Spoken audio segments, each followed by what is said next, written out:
अगर एलपीपी के बेसिक्स भूल चुके हो तो बहुत सही वीडियो पकड़े हो।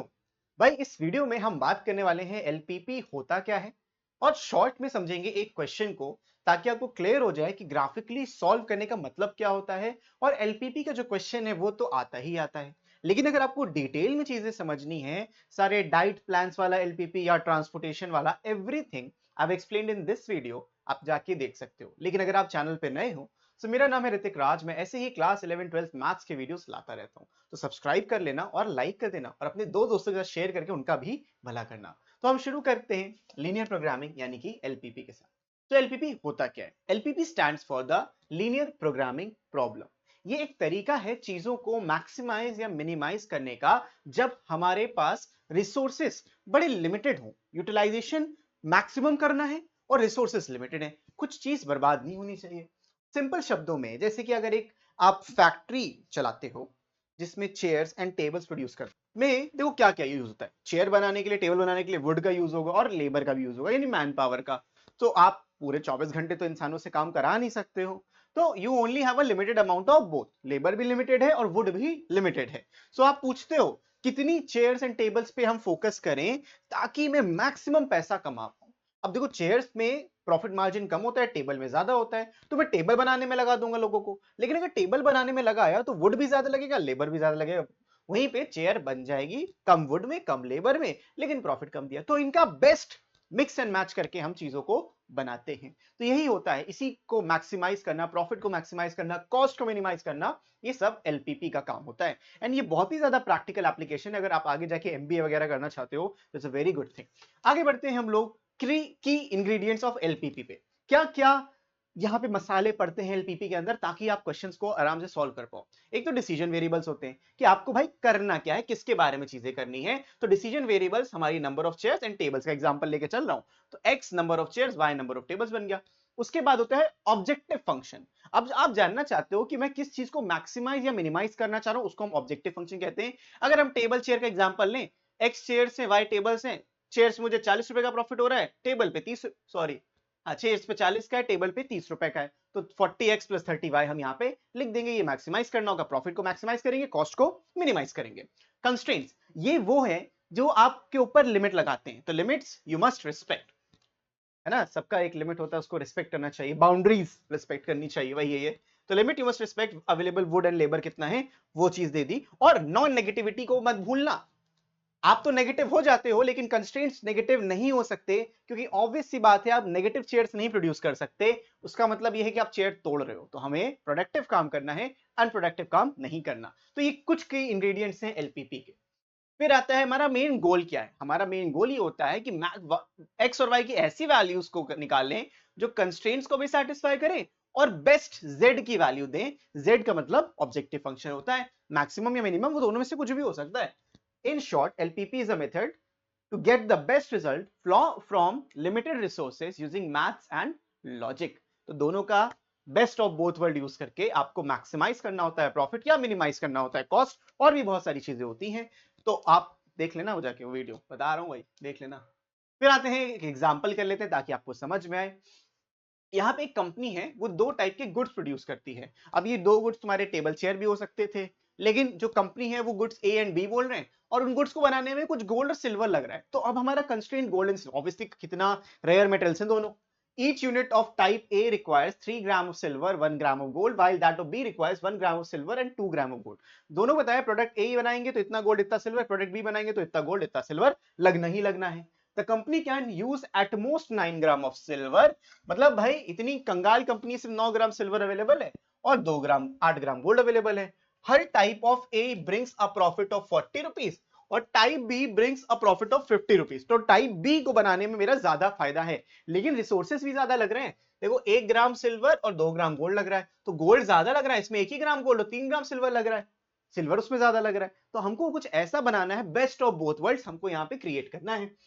Find the number of units of each type that the company should produce to maximize the profit. Formulate and solve graphically the LPP and find the maximum profit. हमको maximum profit generate करना है। तो सबसे पहला क्या था, decision variables की x क्या है, y क्या है। सो ऐसे क्वेश्चंस को करने के लिए जो बेस्ट अप्रोच बच्चों होता है, वो एक टेबल का फॉर्मेशन होता है। अब देखो, आपने ये टेबल बना ली, ये टेबल हम यहाँ पे बना लेते हैं। इसमें हम कुछ चीजें लिखेंगे। यहाँ पे जरा एक रो ऐड कर देते हैं और कॉलम ऐड करने की जरूरत है भी नहीं है, चलो ठीक है। ओके, सो देखो बेटा, आपके यहाँ पे जो गुड्स हैं वो कौन कौन से? आपके गुड्स ए है, गुड बी है ना? दो टाइप के गुड्स हैं। अब ए जो है, लेट्स से मैं X number of goods produce कर रहा हूं और बी मेरा Y number of goods produce कर रहा हूं, तो ये मेरे गुड्स का काम हो गया, ये गुड्स लिख लिए। अब यहाँ पे कुछ ये गोल्ड रिक्वायर करेंगे, कुछ ये सिल्वर, या सिल्वर गोल्ड जिस ऑर्डर में लिखा उसी को लिख लेते हैं। कुछ इनको सिल्वर चाहिए और कुछ इनको गोल्ड चाहिए, करेक्ट? तो सिल्वर एंड गोल्ड हमको यहाँ पे लिख लेना है, गॉट इट? अब ये कंप्लीट। अब यहां पे सिल्वर कितना लग रहा है? अगर गुड ए बनाओगे तो हमारे पास 3 ग्राम सिल्वर लग रहा है, तो मैं यहां पे 3 लिख दूंगा। और 1 ग्राम गोल्ड लग रहा है तो 1 ग्राम यहां पे गोल्ड लिख दूंगा। बी को 1 ग्राम सिल्वर लगता है और 2 ग्राम गोल्ड लगता है। सो टोटल मेरे पास अवेलेबिलिटी जो सिल्वर की थी वो 9 ग्राम थी। तो मेरे पास टोटल क्या बनेगा उसको हमको देखना है। टोटल मेरे पास यहां पे 9 ग्राम अवेलेबल था। तो ऐसा तो होगा नहीं कि मैं एक उसको बना लूं या एक इसको बना लूं या 3 उसको बना लूं, उसको बनाऊं ही ना, कोई फायदा नहीं ना। 9 ग्राम ये अवेलेबल है और 8 ग्राम गोल्ड अवेलेबल है, टोटल ये 8 ग्राम्स अवेलेबल है। तो ये मेरे रिस्ट्रिक्शंस है, सिल्वर इतना अवेलेबल है, गोल्ड इतना अवेलेबल है, रिस्ट्रिक्शंस पे हमें ओबे करना है। अब ये हमने क्रिएट कर ली। अब हमको क्या निकालना था? हमें ऑब्जेक्टिव फंक्शन कैलकुलेट करना था। ऑब्जेक्टिव फंक्शन था कि हमें प्रॉफिट को मैक्सिमाइज करना था।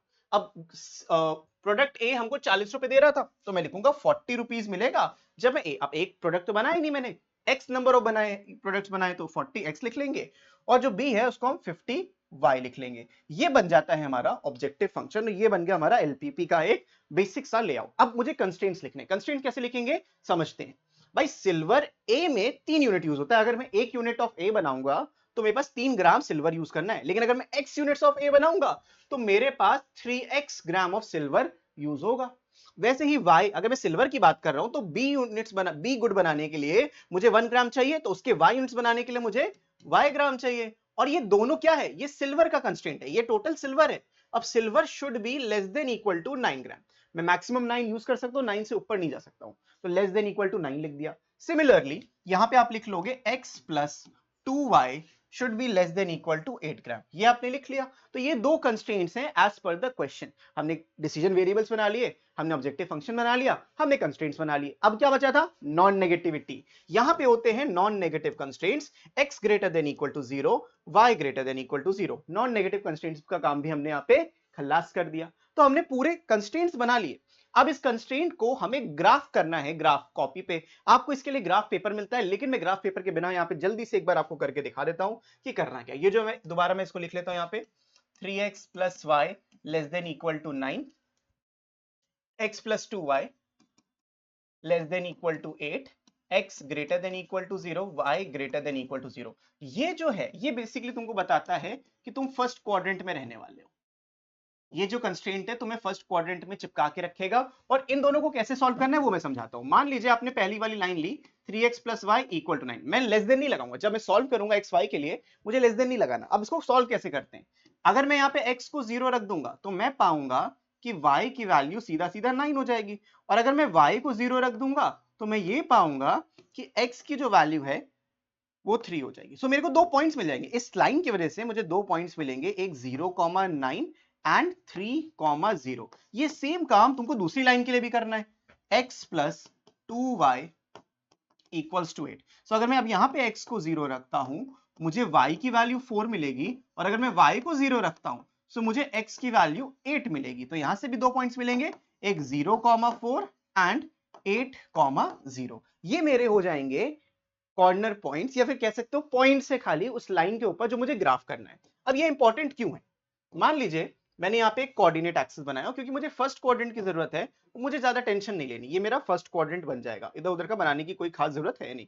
अब इसके बाद मुझे पॉइंट्स प्लॉट करने, 1 2 3 4 5 6 7 8 9 10।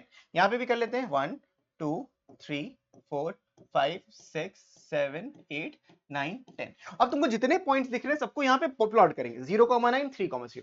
0,9 कहां पे होगा? यहाँ पे होगा, ये हो जाएगा आपका 0,9 और 3,0, यानी कि इस पॉइंट की हम बात कर रहे हैं। इन दोनों पॉइंट्स को आपको एक सिंगुलर लाइन से ऐसे करके ज्वाइन करना है। डोंट वरी, मैं लाइन चेंज अभी बदल दूंगा भाई, टेंशन क्यों लेते हो। लो भाई बन गई लाइन, बढ़िया वाली लाइन बन गई। इसका कर लेते हैं कलर चेंज थोड़ा सा, और इसका हाव भाव भी बदल लेते हैं ताकि हमको दिखे कि हाँ ये डिफरेंट थोड़ी सी लाइन है। Let's make a red colour line. तो हमको यहाँ पे 0,9 3,0 वाली लाइन मिल गई ना, 1 2 3 4 5 6 7 8 9। Okay got it. अब 0,4 एंड 8,0 प्लॉट करना है।